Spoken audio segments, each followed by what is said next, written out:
Hi, I'm Rylee. I went on exchange last fall to Singapore at the Nanyang Technological University, otherwise known as NTU. Okay, Rylee, very interesting. And just to start us off, I had a quick question for you and for our viewers out here, Young, Dumb, and Abroad. We had some questions come in, and some students were asking if it's better to visit less countries or kind of go see more countries when you're traveling, and how to kind of allocate your time in terms of trips and also at your home school. It's a good question.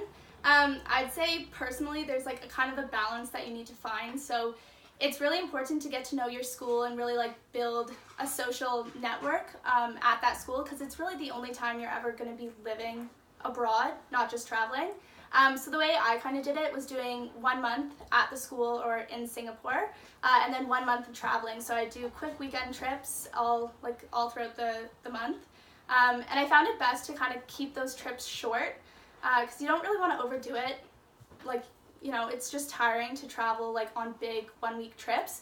But I also found that you could do most things you wanted to do within those few days. So I probably visited over, I want to say 11 countries while I was on exchange. And I would also, just to add on to that, say it's good to kind of like do a diverse range of countries or cities. So I went from like Hong Kong and Tokyo to like Cambodia and Indonesia. So seeing, you know, everything from beaches to ruins to major cities. I think it's good to get like kind of a diverse perspective in that sense. Absolutely. And just for the viewers out there, what was one of your favorite trips you took? My favorite trip would have been when I went to Bali. I actually ended up going twice because I loved it so much. But Bali is really cool because there's all sorts of beaches, but it's very like secluded. So you can go to a beautiful beach and there will be about 10 people there. And the waves are actually like incredible. So I learned how to surf within like an hour, which was super cool. And we also rented like little like scooters or like dirt bikes. Vespas is the word, yeah. And got to ride those like all around the island, which was really, really cool. That sounds amazing. That was really and nice. Any funny stories or some specific stories you remember?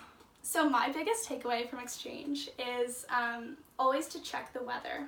It sounds kind of silly, but when you're in like any coastal regions, you never really know what you're gonna get. So this happened to me twice where I didn't check the weather. The first time I was in Vietnam in this place called Hoi An. I went just for a weekend with a few other Queen's students. And we were expecting, you know, to like bike around the city, go see some ruins. There's a bunch of beaches. So we had kind of our whole itinerary set. And then we got there, it just started raining and raining and raining. And it was to the point where the streets started to flood because there's a river that kind of splits the town. And so we Googled it. We're like, okay, like, is this serious? Should we be worried? Ended up being a massive typhoon coming our way. And I'm not even kidding. So we basically ended up leaving a day early. Like, we went to the airport at 8 a.m., even though our flights weren't until 8 p.m., and spent the whole day at the airport. And by the end of the day, like, the typhoon had made those, like, Snapchat stories, and people were having to boat out of the town because cars weren't running anymore. So it was pretty serious, kind of a funny story now, but at the time it was a bit scary. And then I said there was like 2 stories. So the second one would be when I went to Bali with my family. We landed, and a day later, the volcano erupted. It hadn't erupted in over like 35 years, except for the time that I went. So airports were closed for like a week due to that. Wasn't sure if I was going to make it back for my exams.